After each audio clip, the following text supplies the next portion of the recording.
Good afternoon and happy Sabbath, church family. We're thrilled you all are joining us on our post-sermon Q&A session. I see that there are already comments in the chat. So wherever you are, wherever you're joining us from, I'd encourage you to leave a comment. Tell us happy Sabbath. Let us know where you're watching from. And we would love to say hello to you. I can already see Synth Pickney. Good afternoon to you. I see you're coming from Queens, New York. Katz Tams says, good afternoon, happy Sabbath to you. And then Keith Thompson, good afternoon in cloudy Santa Rosa. Well, it is sunny here in Southern California, although it did rain yesterday.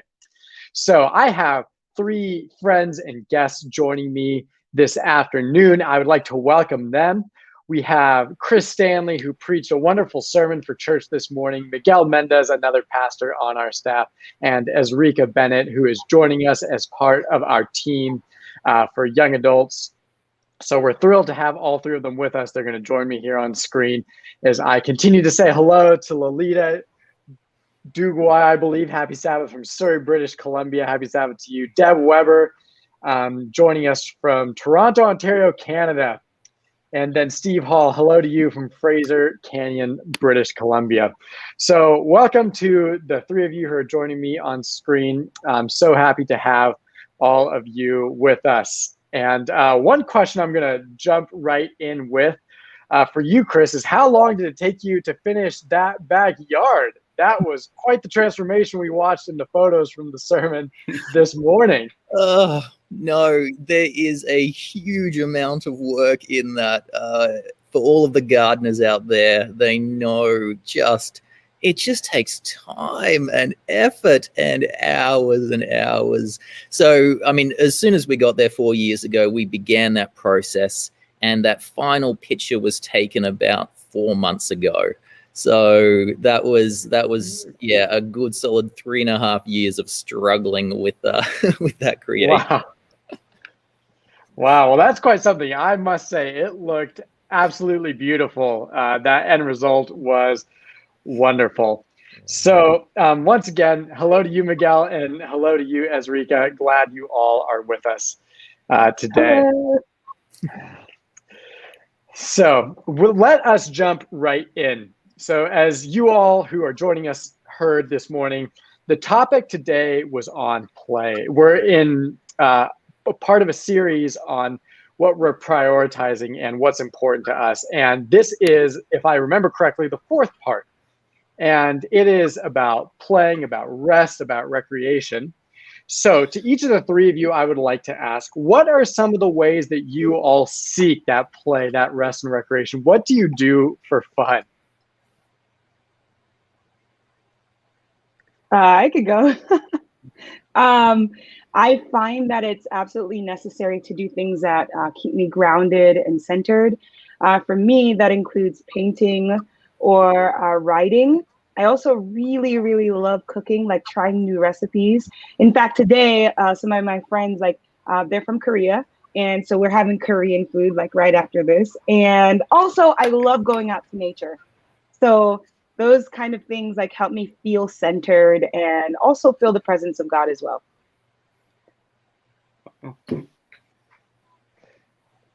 I'm jealous. I'm hungry right now.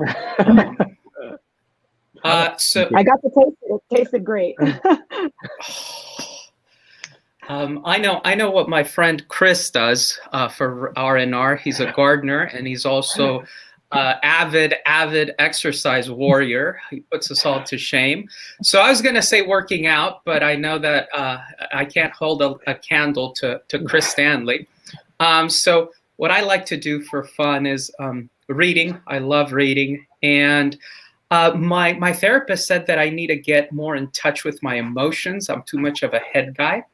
So I watch foreign films with subtitles off, and that teaches me how to read emotions better. Oh, interesting.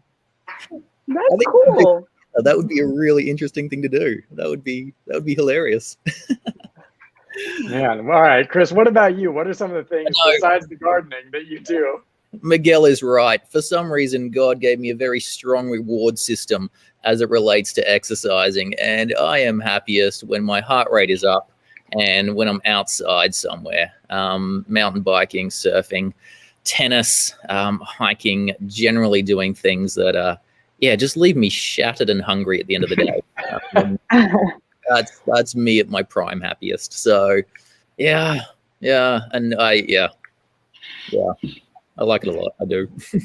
Oh man, yeah, I can definitely sympathize with that. I absolutely love going skiing in the winters, being outside in the summers, spending time with friends, eating, of course, can't forget doing that.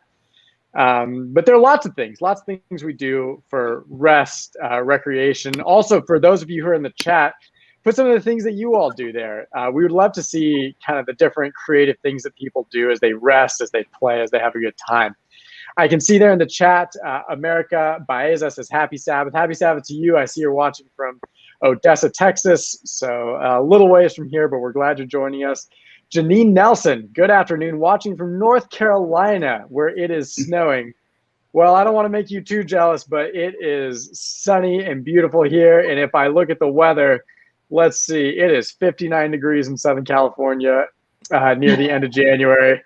We do enjoy our snow up in the mountains, but it rarely reaches here. Hello to you, Ella Milosavljevic. I'm so glad you're joining us.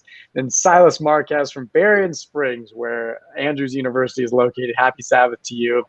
Goldie Locke, happy Sabbath from Adelanto, California, a little closer. And then happy Sabbath to Love Draw from Abidjan, I believe. I'm not sure where that is. And then Tara Johnson from Redlands, which is just right next door. I see Marianne Fisher says hello and happy Sabbath.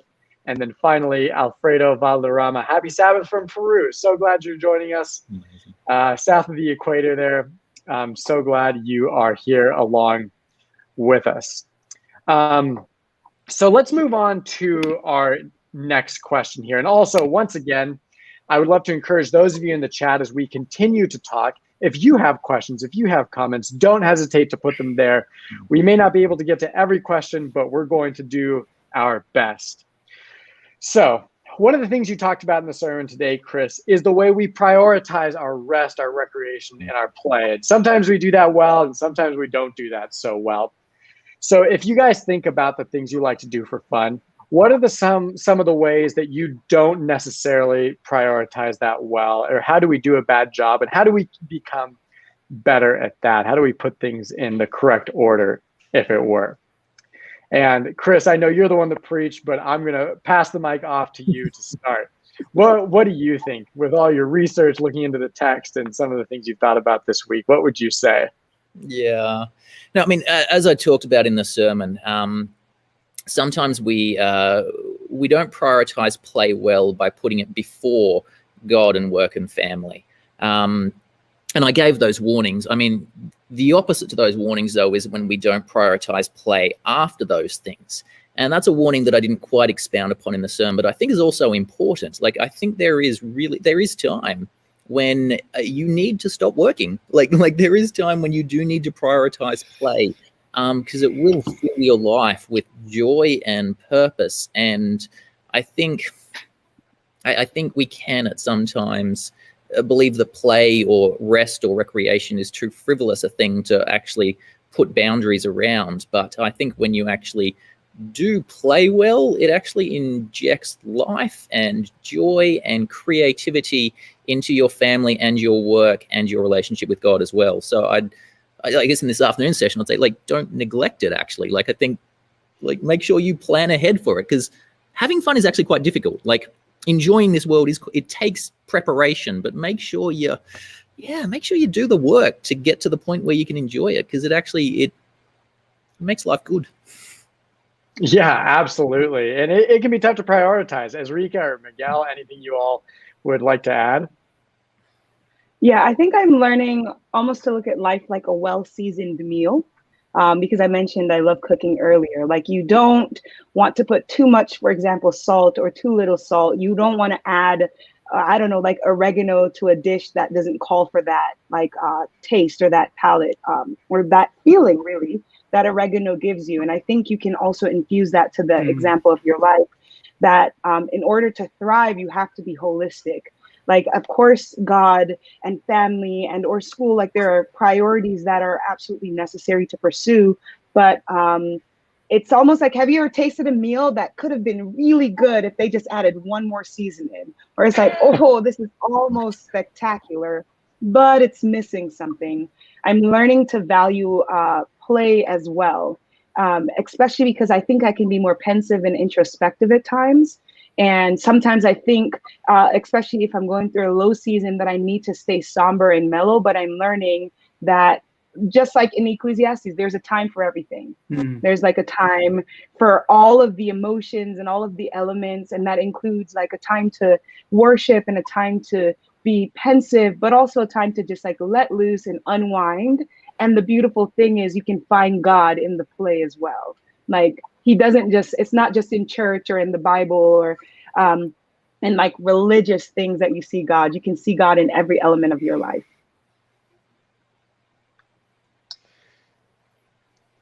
Yeah, absolutely. Go ahead, Miguel. Go ahead. No, I was just going to say that is so well said. I must be hungry because I was imagining this sumptuous meal. So I think as Protestants we have difficulty with play, as I think Chris exemplified so beautifully this morning. It comes from what social anthropologist Max Weber calls the Protestant work ethic, where faith and spirituality is linked to productivity. And that's not what you see in the Gospels. What I might say is controversial, but if you read through the Gospels, you can see it for yourself. Jesus had a wicked sense of humor, and he was extremely funny and playful in his conversations with people who didn't quite understand him. And so if we're trying to follow Jesus's example, I think that injecting joy and laughter and maybe a bit of dark humor into life could be very helpful in making us much more fulfilled individuals. Yeah, certainly. And I am actually going to touch on that a little bit in one of our later questions. You know, it can be a tough world out there. And sometimes, I don't know about you, but sometimes it can feel a bit guilty to enjoy things when the world is so dark and dangerous. But anyway, we'll touch on that a little later. I see in the comments here some of the things that people love doing. Deb Weber at 2:06 p.m. loves being out in nature near the water, writing poetry, fishing. Grew up with 5 brothers, 4 older than you. That's incredible. So I'm sure you learned a lot. Goldilocks says basketball is one of your favorites. I love that too and have many friends that do. Jen Silva, happy Sabbath to you. And hiking is a wonderful activity that we love to do. I can see Kayla Henning says happy Sabbath to you too. Ella Milosavljevic, reading, tennis, basketball, skiing, hiking, playing piano in Oregon. Wow, what an eclectic variety of ways to enjoy yourself. That is wonderful. Sonia Giles, good afternoon and happy Sabbath to you, watching from Portland, Oregon. And then Janine Nelson, you like to color and read, to pet sit and babysit and grandparent sitting. Oh, I bet that is wonderful. Margie Perry, enjoyed your sermon, Chris. Good job. I enjoyed it too. Now, I'm seeing a couple of questions here. One that I'll touch on briefly is Deb Weber again says at 2:10 p.m. You're wondering if Jesus as a child played because, you know, he grew up like a normal child. Do you think that he played? Now, I've got some thoughts on that, but I want to pass that off to the 3 of our panelists here, to Miguel, to Chris, or to Azrika. What are some of your thoughts on that? Do you think Jesus enjoyed himself as a child and as an adult? I'd say yes. And I personally would have liked to be in his friend group because he was probably really cool. I mean, what an idea. I mean, imagine growing up and having Jesus as one of your friends. I mean, that's a really beautiful idea to imagine, to kind of, you got me there. That's beautiful. That'd be cool. But yes, absolutely. I mean, play is such a fundamental part of childhood. And I think the instinct that you see in children to play is so strong that I can't imagine that one, it's not there without a purpose, and its purpose is joy. But I don't think that it would have been something that God incarnate would have avoided for any reason. I think Jesus would have been immensely playful and creative, and been able to find, deep joy in just, I mean, kids, they make the funniest games. They come up with ridiculous games and just silly things to do, and they have such joy in it. And I think Jesus himself, he says, listen, unless you can be like a child, you will fail to enjoy the kingdom or enter the kingdom. And I think there is really something deeply valuable about the instinct to play that children have that we probably should continue to learn from as adults. So I don't know where we got this idea that Jesus was this serious child that never laughed. I have some ideas. There's some extra biblical and early church traditions that say that when Jesus was playing, there were some neighbors that weren't as nice, and so they killed the bird, and the little boy Jesus came and scolded them and prayed over the bird, and voila, the bird was alive again. So early on in the church, they tried to spiritualize Jesus, and I think when you devoid your play from your theology, you end up with really bad theology.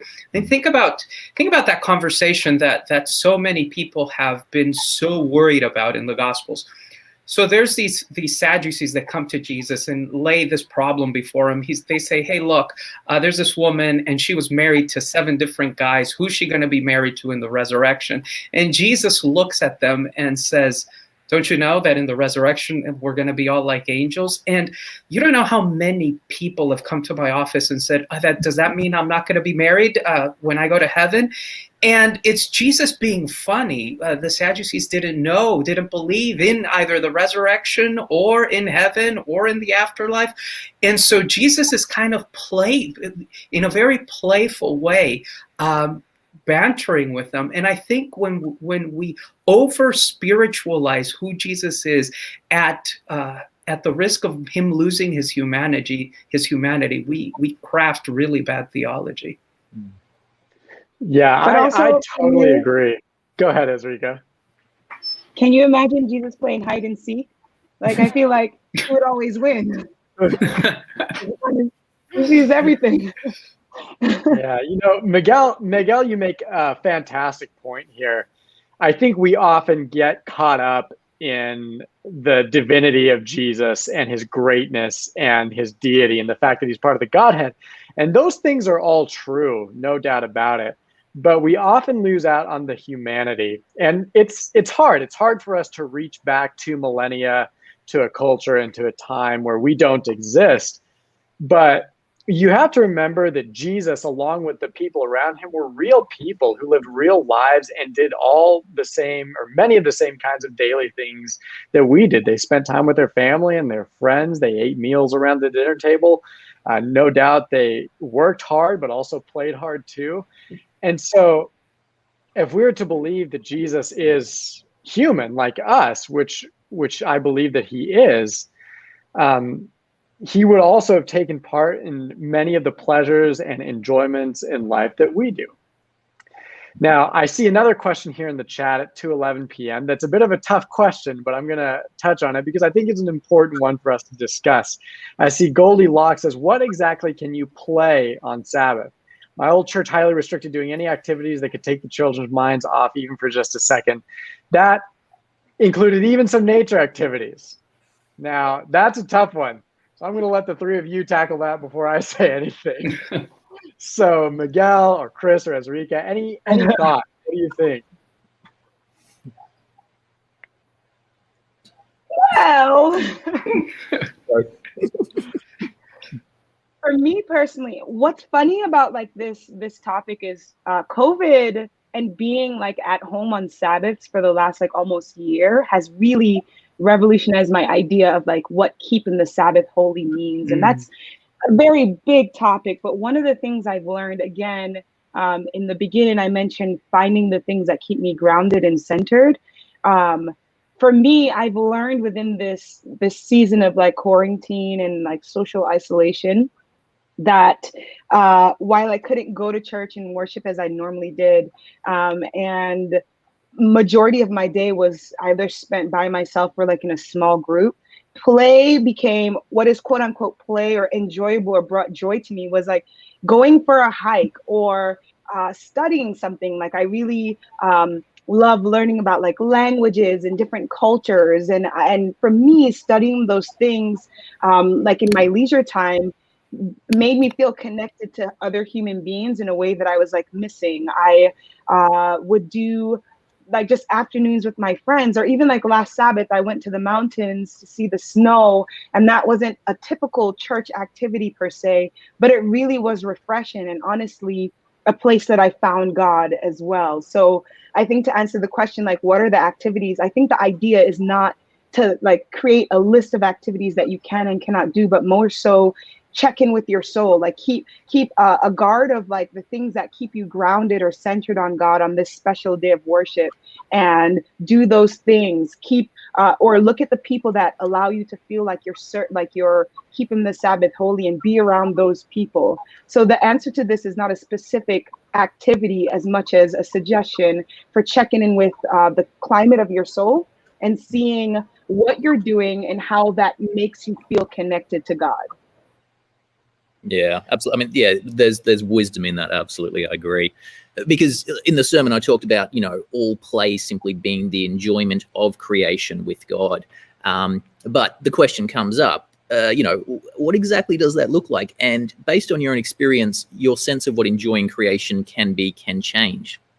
So, for example, in college, when I was training for the half Ironman, I was riding stupid distances. Come Sabbath, it was not time to go for a bike ride. It was not time. But now I haven't got that in my life, which I very sad I don't. But now on Sabbath, going for a bike ride isn't an act of training. It's not an act of preparation.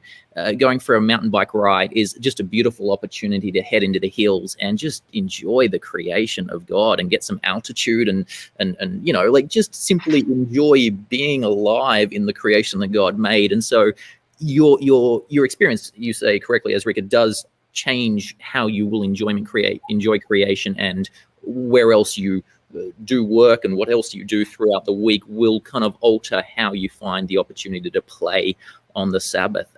But I guess the litmus test is does this activity bring your soul into communion with God? Like, can you feel God's joy as you do it? I mean, there's that quote from the Chariots of Fire, where there's the runner where he says, listen, I don't know why God made me fast, but I feel his pleasure when I run.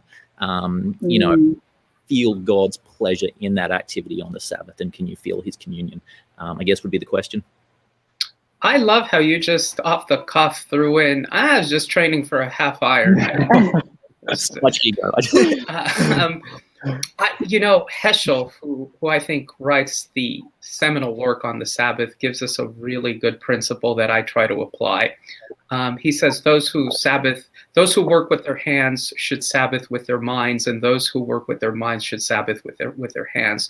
So I think, Ezrika, you're absolutely right. It's a check with your soul and about recognizing that the activities you do on Sabbath aren't as important as the fact that Sabbath is different, and whatever different looks for you is okay. I remember being with people that hail from Chris's side of the world, and here I am, a progressive, grace-oriented Christian, and so we go to the beach and they're surfing, and I knew that there was nothing unethical about surfing on Sabbath, but my culture and the environment, the context that I grew up in, still had this sway over me. So Silas, as you're mentioning in the comments, it's definitely a cultural thing, but I think it's a thing of that probably begins and ends when we recognize that there is something different about Sabbath. Yeah, absolutely. Fantastic points by all three of you. And, it like as Rika said, and like Chris said, and like Miguel said, it's about connecting with God and, bringing your soul to rest. That quote by Heschel was fantastic. It's about doing something different. And it's about being not only in communion with God, but communion with one another. Because when we read the Bible and when we watch the way Jesus lived his life and his ministry, he did it with people. So Sabbath, I would also add, I don't think is meant necessarily to do alone all the time. And there are certainly parts of it where we should be alone with just us and God. But we should also allow other people in. We should be with one another, because that's community, and that's how we do church. I'll read a comment here I see by Debbie Corritt, who says, "For me, Sabbath is a mindset about seeking God and making myself more available to God without the distractions that other days of the week have." I think the exact activities could look different for different individuals. It's a day in which I hope for a software update, in which God puts me even more in harmony with his character. And I could not agree more. What a fantastic way to say that. Thank you so much for adding that. So let's see here. I'm going to move on to our next question here. So we touched on this a little bit already. Church is often seen as a very serious place. And Miguel, you talked a little bit about that, particularly with us Protestants. And that isn't necessarily always bad, and I don't want to paint it in that light. But how do we make church feel like a more joyful and a more happy place when it comes to play and to happiness? What do you all think?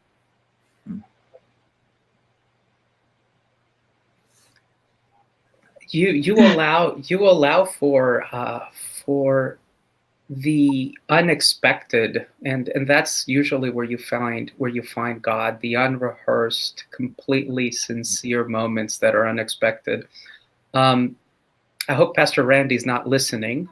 We all love his sermons, but that's not my favorite part of our worship service when we're gathered in church. Typically, my favorite part of the service is what happens when our kids are going up and down the aisles, just picking up the offering, because there's such unexpected joy and freedom, and it's this moment where you feel so close to God that you really understand what Jesus is talking about when he says, "To these belongs the kingdom of heaven." So allow space for in your liturgies for the unexpected is what I would say. Yeah, it's beautiful. And I also think that church, much like our relationship with God, should be like a holistic experience of all the human emotions. Like, it shouldn't just be that I come to God when I'm sad and downtrodden. Like, I should be able to come to God to experience, like, when I'm experiencing joy or contentment or curiosity. And I think that's the same thing with church. Like, it is very easy to go to church with kind of, again, like this somber mindset. But I don't know, like, if I only had a friend that I went to when I was sad, that relationship would like not be that enjoyable. I feel like eventually that friend would be pretty tired of my sadness per se. But with friendship, you bring to them everything. You bring to them your successes, your joys, your failures, and so on and so forth. And I think that's the same thing with God. And I think church being the place where we get to do that in community, there should absolutely be moments of just unadulterated joy and enjoyment, little kiddos running up and down the aisles, laughter, and still with full reverence and a full acknowledgement of who God is, that he is sovereign, that he is Lord, but also an equal acknowledgement that this God that we serve probably has an amazing laugh, and he chuckles along with us sometimes too. And so I think church itself should not just be the place we go to for our more mellow feelings, but really we bring every part of ourselves to God in that space. Yeah. Yep. I love it. And I think a church should be really intentional about finding ways to play together, to enjoy creation together. Like, I think an entire church should come together in play. I can't remember how old I was, but it was a very vivid dream I have. I'm not claiming any act of special revelation, but it's something that stuck with me. I must have been about 13, and I had this dream, and it was a dream of heaven. And it was just simply a church hall, and we were just playing games in this church hall. And I just remember just the dream was filled with just this inescapable joy.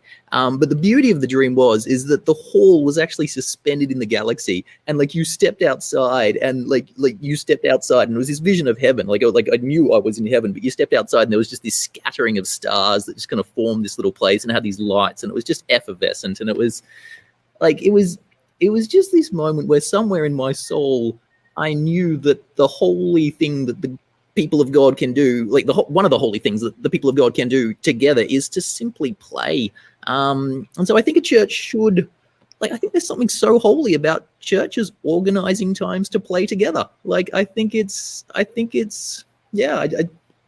we should, as well as doing the serious work, which must be done. Like you can't deny it. And as you said, Azrika, like all of the experiences that we have with God should be brought into our relationship with God.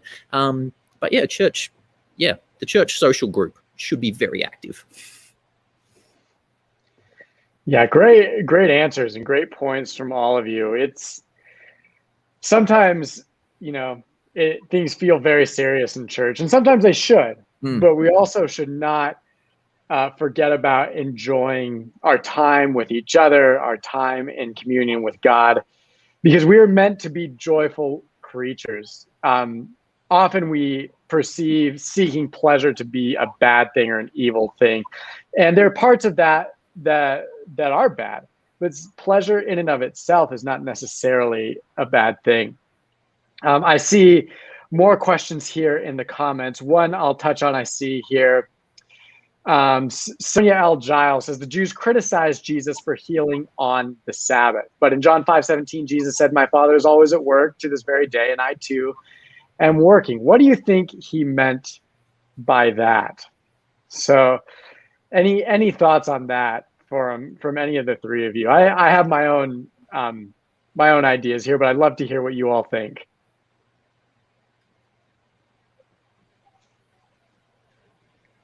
When I see the word work, my initial thought is like an activity, right? Like I'm doing something. But for some reason, as I'm like reading this, or like as you read this, Austin, the thought that actually came to my mind is not just like an external work, but an internal work as well. Like, because like to heal someone, the act itself is something beautiful, but really the motive, or like the reason behind the act, I think, is of greater weight. And Jesus's healing and God's constant, or like consistently being at work consistently, I think it speaks to the fact that his love and his thoughts towards us are unending. And so, maybe that's not what the verse is saying itself, but as I look at it, I'm like, yeah, his Father is consistently at work, because he's always checking in on us, making sure that, we're well, and that we're happy, and that we're on the path to heaven, and to make it home with him. So from my perspective, it's not just work as in like I do my 9 to 5. I imagine that it could mean not just the work of service or like being good to a fellow man, but the internal work that accompanies the service that we do. So that's just an idea. I don't know. That's just an idea. That'll preach, Azrika. That'll preach. Yeah, I think you're absolutely right. I think if you kind of picture, Sonia, what you were saying in John, which I think you've aptly quoted, John is writing with a particular agenda, and that agenda is that you understand that the God, the creator of the universe, is incarnational, and that incarnation is the ultimate act of empathy. I've been married 13 years, and let me tell you, more difficult than anything I do at the office is the work of being empathetic in my personal relationships. It's exhausting, but it's extremely rewarding to attempt to see the world from somebody else's perspective, and to feel that pain, and to feel that joy, and to share in those emotions. And that's ultimately what God is after. God is after complete identification with you. That is what incarnation is all about. And I think when you reduce God to a set of propositions that you can assent to, or to a set of intellectual beliefs, you forget that God is above all about empathy, about experience, and about identification with his creation.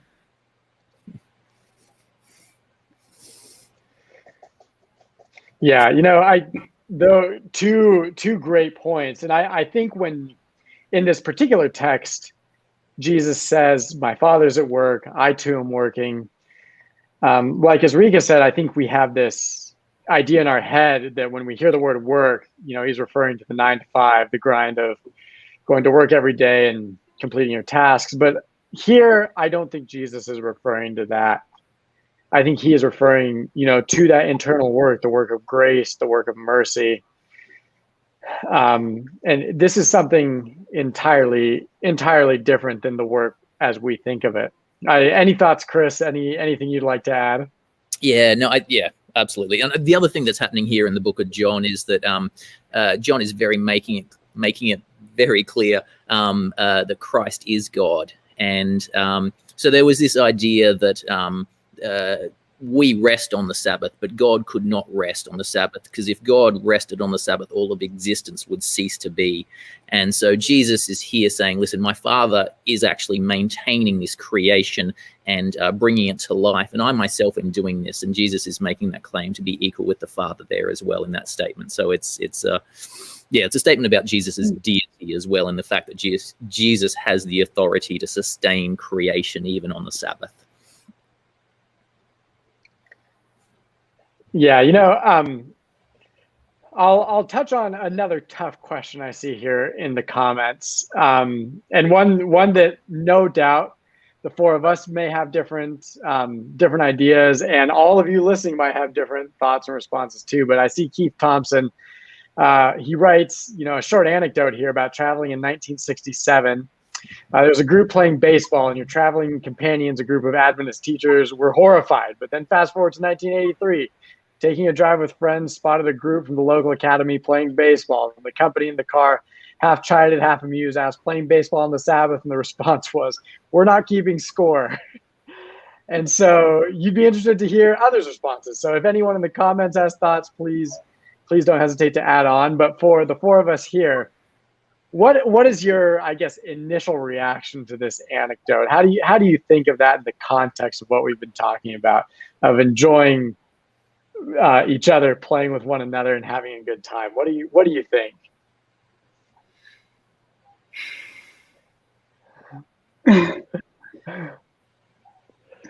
Not it. I suppose it's a tough one. Turn. Y'all gotta jump in there, because Wait, I want to read it again. I'm trying to find the comment. I want to read it again. All right, there it is. So, I think there are, again, a variety of responses. People may react to this in a large spectrum.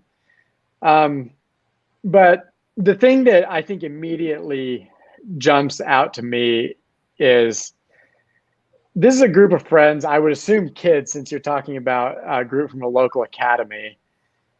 They're just enjoying time together on the Sabbath. And I understand that some people may not want to celebrate the Sabbath in that way, and that's okay. You shouldn't be forced to celebrate it in a specific way, and you should do what is according to your conscience. But imagine a group of academy kids who spent, all week in class studying homework, tests, quizzes, assignments, or whatever else.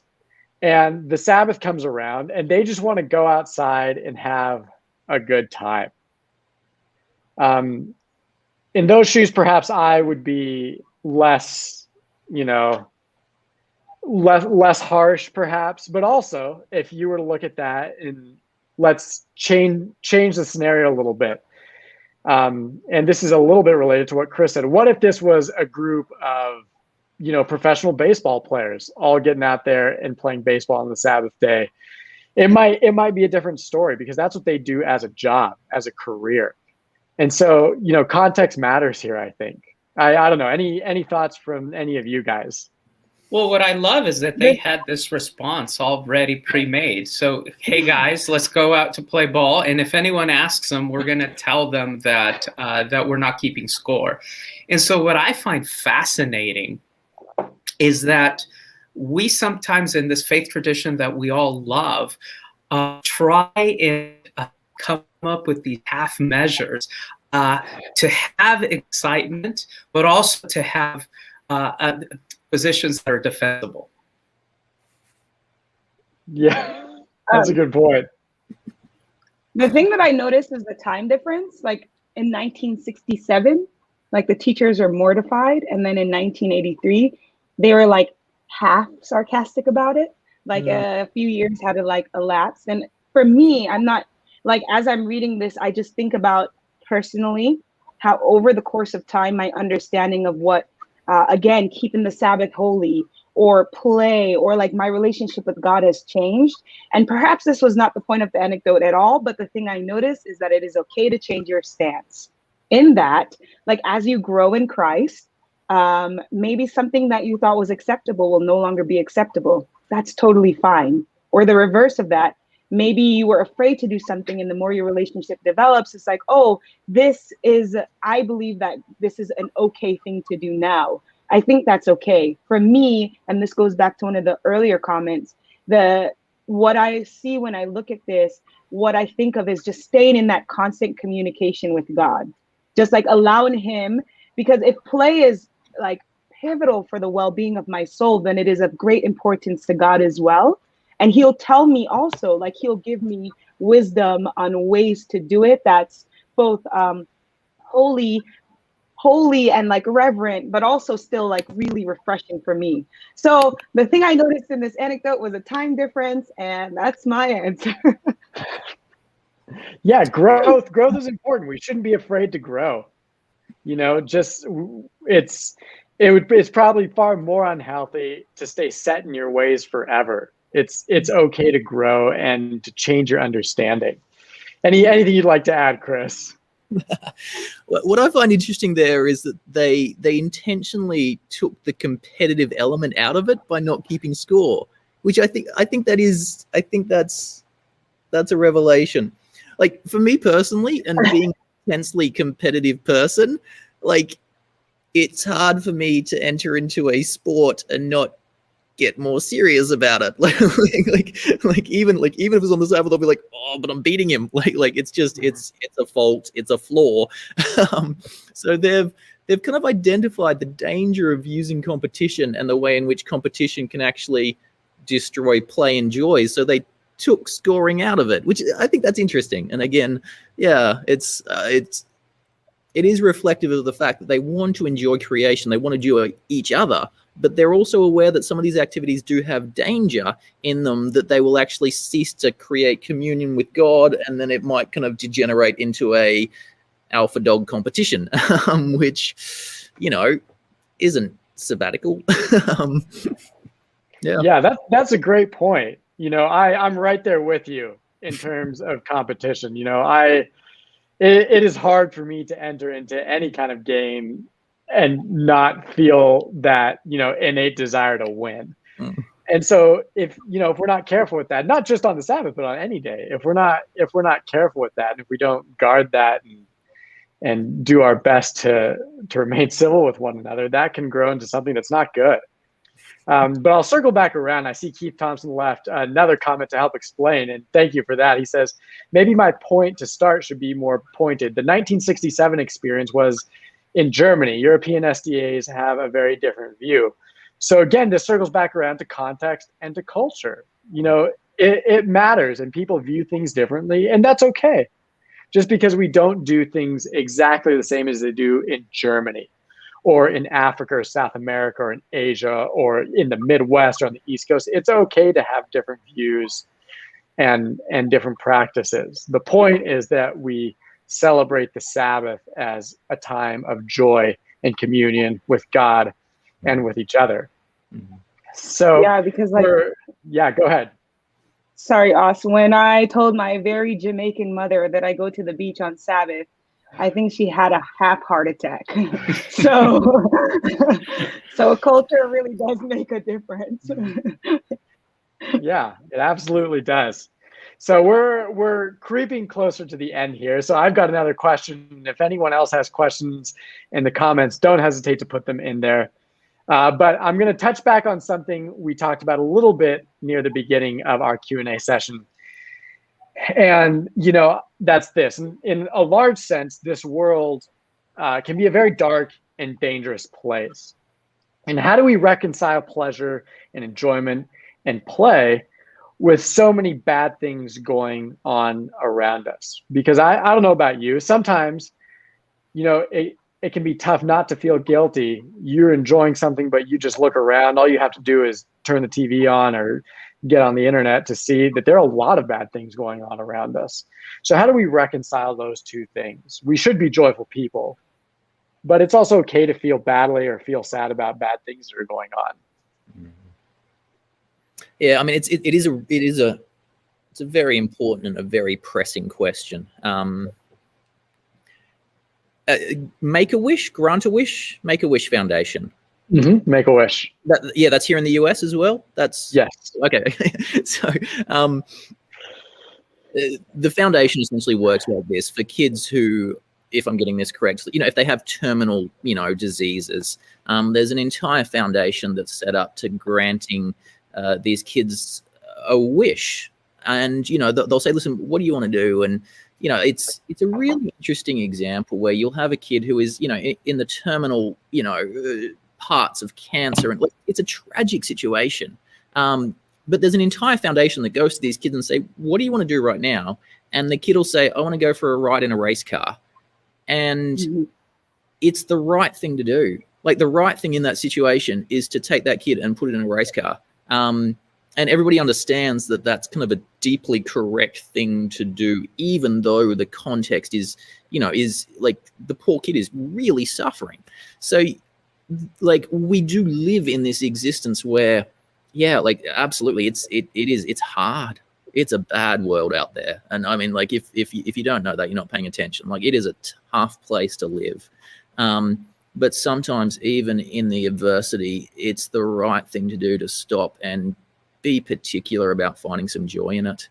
As a minister, I've done lots of funerals. And it's amazing the amount of times in funerals, people spend a lot of times talking about family holidays. They spend a lot of time talking about little games that they played as a family. They spend a lot of time just, emphasizing trips that they took and things that they enjoyed. Because I think you're right, even in the hell that we live in, sometimes the right thing to do is to put a kid in a race car and take him for a lap around. I think that is right. But yeah. Well, it's joy that makes pain bearable. There's a beautifully written novel called Adventists of Auschwitz, and it's a autobiographical account of what happened during the concentration camps. And it's funny how even amidst that, which shows you the very depths to which human beings will fall if they fail to recognize the camaraderie and the connection that ought to exist between us, and our penchant for dehumanizing other people. Even in that environment, what got people through, the people that actually made it through, was their ability to find joy amidst the darkness. And so I think you're right, Chris. I whether it's in a hospital or at in front of a casket or after receiving a devastating diagnosis, I think our job as Christians is to inject joy, even in the midst of unspeakable pain, because it's the joy that allows you to navigate through the pain. It's at least the promise of joy that allows you to navigate through the pain. Yeah, I agree. I think it is because the world is such a daunting place, often dark and absolutely broken, that we have to master these rhythms, because we have the solution, which is Christ.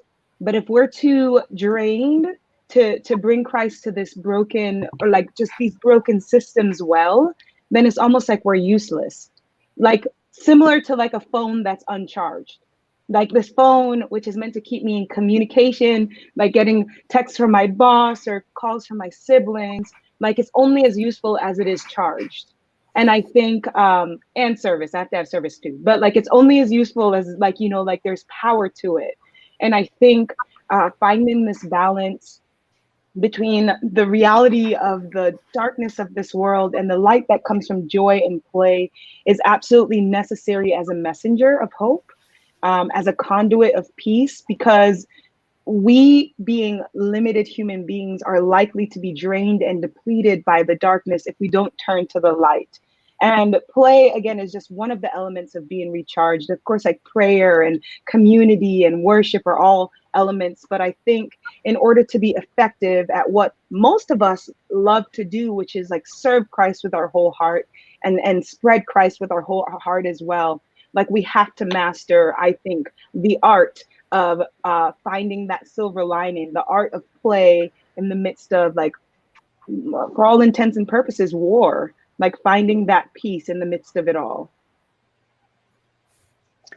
Yeah, great points again. There are a couple quick comments I'll highlight, but real quick, I see Nancy Balance said, "Could you please say the name of the book again, Miguel? I missed it." Yes, sure. The Tattooist of Auschwitz. The Tattooist of Auschwitz. So I will definitely have to put that one on my reading list as well. Thank you so much. So I've got a question here that I would like to touch on. Let's see if I can find it. Okay, Sonia Giles again at 2:45 p.m. says, "Don't you find it interesting, as far as I can remember, Jesus didn't actually really expound on what was bad to do on the Sabbath, not even on the Sermon on the Mount." And I think there's a reason for that. I think there's a good reason for that. What are some of your reactions? Why might Jesus not have expanded on that so much during his ministry?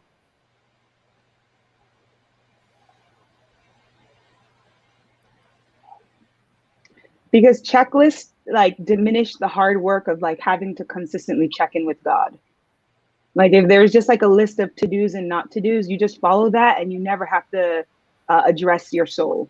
But like there's no specific list. So if you want the answer, you have to go straight to the source. And I think Jesus is all about the source. Like he wants our heart to be in the right place, not just our actions. So it's all about what you prioritize. Now, it's really easy to look at the Pharisees and the Sadducees and say, well, those were bad people. The more I read about first century Judaism, the more my heart goes out to these people. They've been stripped of their identity, their country, their land, absolutely everything. And so the question is, well, where do we go for a sense of belonging? Where do we go for a sense of identity? And so they surrounded around they kind of coalesced around these rituals, which is what typically we do as human beings, right? We want to coalesce around things that we can touch, that we can taste, that we can smell, that we can participate in, because those are easily quantifiable. And so I think it's an issue of Jesus trying to return his community of faith to what is really a priority. And it's not the ritual, it's what the ritual points to. And the ritual points to two things. It points to empathy and it points to community. And so as long as your Sabbath and the rhythm of your life during Sabbath is rich in empathy and community, then you are keeping Sabbath and you're celebrating Sabbath in the way that it was meant to be. Yeah, absolutely. I mean, the only other thing I'd throw in there really quickly is that evil is finite, but good is infinite. And so I think Jesus points us off infinite creativity of Sabbath keeping as opposed to delineating the finite bad. He points us in the direction of good, and I think it's a deeper, richer, bigger perspective to live with and to seek out and to live in. Yeah, again, three fantastic points and perspectives. And, like as Rika said, it's not just meant to be a checklist of actions. Well, I've done this, and then I've done this, and then I've done that. And, and I'm good for today. It's about the relationship. It's about the relationship with God and with one another, and that can manifest itself in different ways.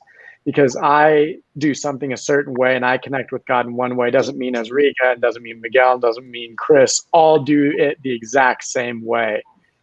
We're individuals created by God, so we all have our own ways that we like to connect. Well, I first would like to thank the three of you for joining me today. A wonderful sermon this morning, Chris. Thank you all for answering questions, for having conversation with me. And of course, thank you all so much in the comments on Facebook and on YouTube. Great questions. We love to interact with you. We didn't get to every single one, but please come back again next week. We hope to see you all again. As we close here, let me pray. Gracious God, we thank you for giving us the ability to be joyful and to play. We ask that you be with us on this wonderful Sabbath day as we enjoy communion with you and with one another. Thank you for these wonderful people who have joined me here today as panelists and also as commenters. Help us to have a wonderful, blessed Sabbath day, to stay healthy and to stay holy. In your name we pray. Amen. Amen. Once again, thank you all so much for being here. We hope to see you all again next week.